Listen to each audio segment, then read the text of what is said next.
안녕하십니까. 이번 시간에는 13주차, 증권투자론 13주차의 문제중심 강의를 진행하겠습니다.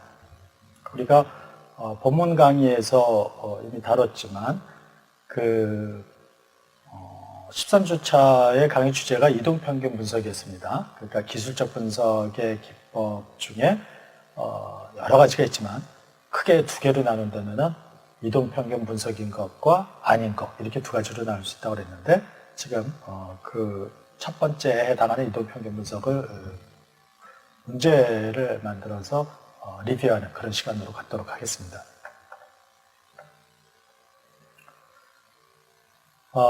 기술적 분석 기법 중에서 가장 대표적인 기법이 뭐냐?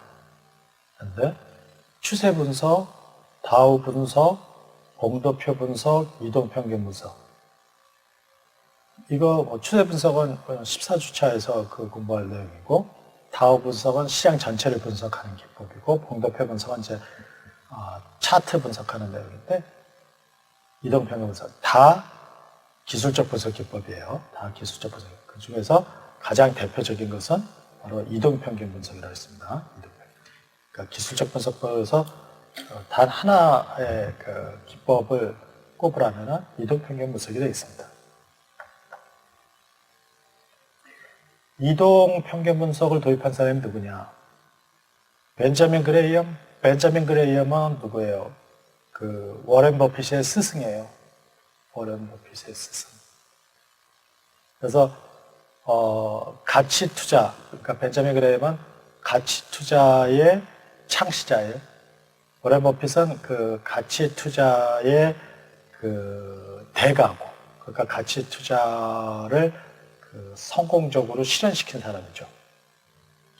찰스 다우는 다우 지수를 만들어낸 월스트리트 편집장, 그리고 또 다우 기법을 만들어낸 사람이죠. 그 다음에 그랜빌이 바로 이동평균 분석을 도입한 사람입니다. 그래서 이 두 사람은 기본적 분석과 관련된 사람이고, 이 두 사람은 기술적 분석과 관련된 사람인데, 특히 그랜빌이 이동평균 분석을 도입한 사람이죠. 이 중에서.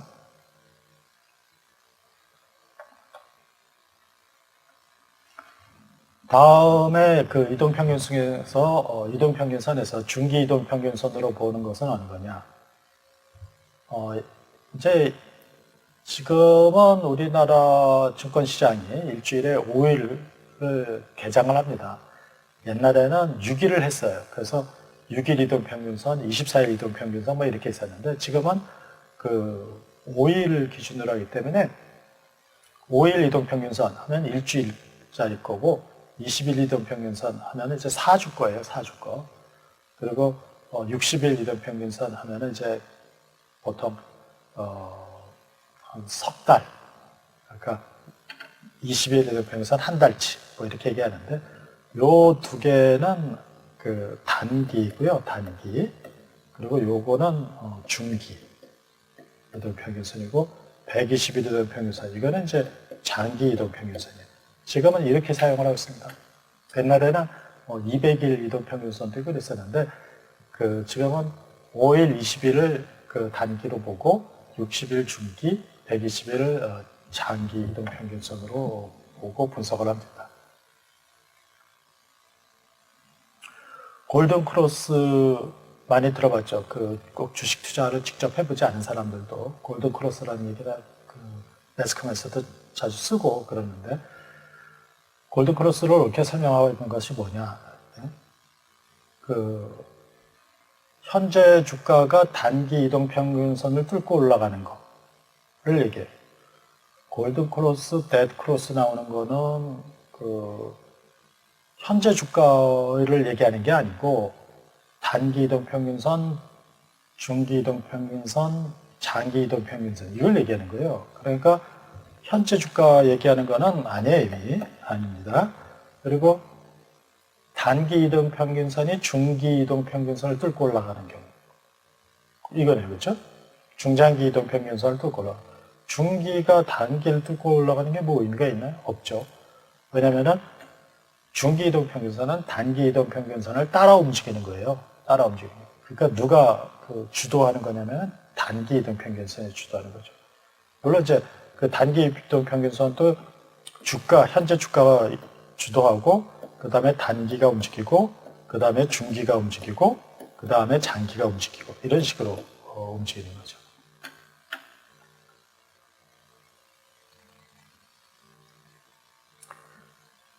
다음은 이격도에 대한 설명이래요. 옳지 않은 게 뭐냐.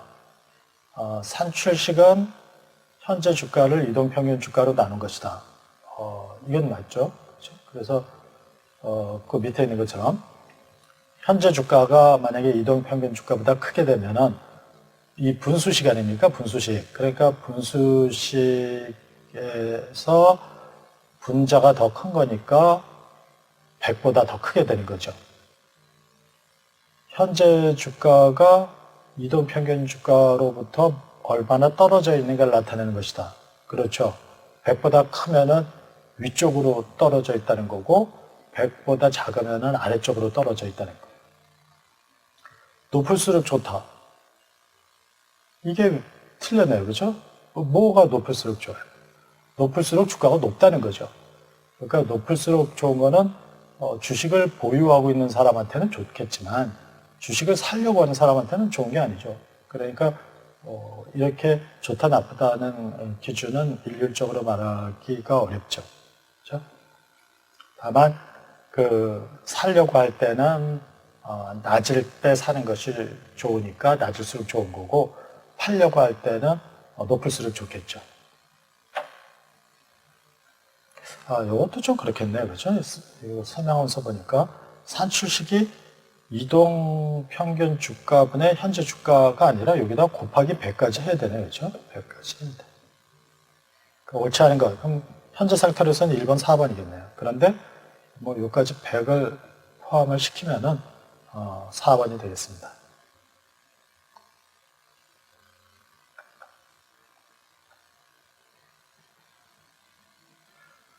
하락 국면에서 매입 기준이 되는 이격도는 상승 국면에 비해서 어떠한가?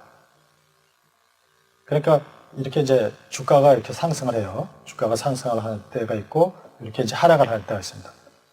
그럴 때는 이동 평균 주가는 이것보다 덜 움직이죠. 이렇게 움직인단 말이에요.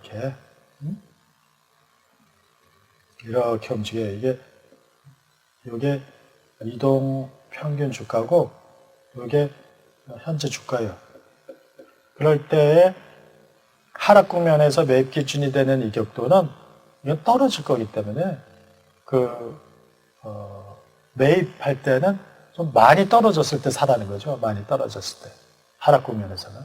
상승 국면에서는 오르는 추세니까 조금만 떨어져도 사라 이거예요. 그래서 우리 이격도 기준에서 매입 기준, 매도 기준을 설명을 할 때 보면은 상승 국면이냐 하락 국면이냐에 따라서 다르다고 그러죠. 그래서 상승 국면에서는 매입 기준이 되는 이격도가 좀 값이 커요. 98, 막 이렇게 매입을 해요. 그리고 매도는 더 커요. 한 110, 이렇게. 그러니까 상승 국면에서는 98에서 매입을 하고 110에서 매도해라. 이게 매입, 매도 이래요. 근데 하락 국면에서는 이걸로 매입하는 거는 좀 불안하다. 그래서 한 88에서 매입하고 팔 때도 조금만 남아도 팔아라. 104 이렇게 해서 그런단 말이에요. 그러니까 하락 국면에서 매입 기준이 되는 이격도는 상승 국면에서의 매입면에 비해서 더 낮죠. 이거네요. 그렇죠? 3번.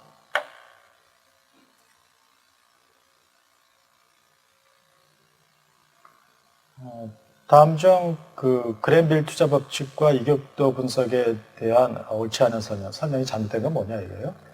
그랜빌 투자 법칙은 도표 분석이에요. 그렇죠? 우리 그림을 가지고 있었잖아요. 그렇죠? 그래서 이런 이동 평균 주가가 있고, 그 다음에 현재 주가가 이렇게 뚫고 올라가면 이때 사라. 이게 현재 주가. 이랬었는데, 그림으로 봤잖아요. 도표 분석이에요. 이격대 분석은 수치 분석. 맞아요. 둘 다 같은 내용이다. 맞습니다. 매도 시점과 매수 시점이 일치한다. 그렇진 않아요. 드렌빌 투자 법칙은 이런 가이드라인을 준 거고, 이격도 분석은 구체적인 수치를 준 거잖아요. 그러니까 일치한다고 볼 수는 없죠. 매도와 매수 시점이 일치하는 건. 그러니까 여기서 같은 내용이라는 거는, 현재 주가와, 이동평균 주가의 그 관계를 분석한 것이라고 해서 그런 거고, 매도, 매수 시점까지 일치하는 것은 아닙니다.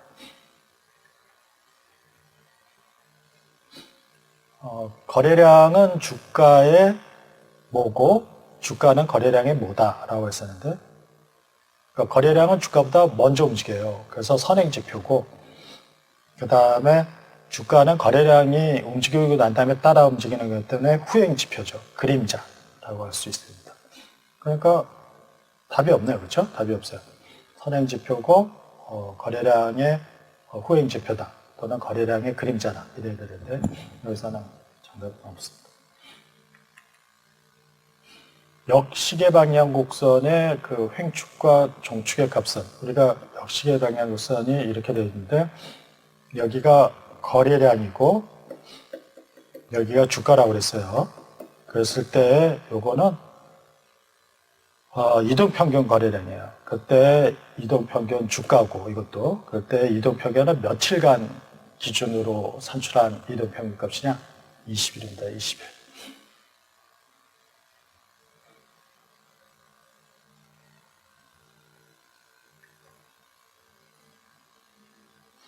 다음 중 역시계 방향 곡선에서 매입 신호가 되는 게 언제냐 이랬어요. 우리가 그릴 때 그림을 이렇게 해서 정팔각형을 나타낸다 그랬죠. 여기가 뭐였어요? 여기가 이렇게 그림을 그렸을 때 여기가 이제 매입 시점을 판단하는 기준이 되는 거고 이때부터 매입을 하는 거죠. 그리고 여기서 그러니까 우상향 화살표 이쪽이 되겠네요. 우상향 화살표. 우측 방향 화살표는 인지를 하고 이때 매입을 하고 이런 거죠. 자, 여기까지 해서 문제 중심 강의를 마치도록 하겠습니다.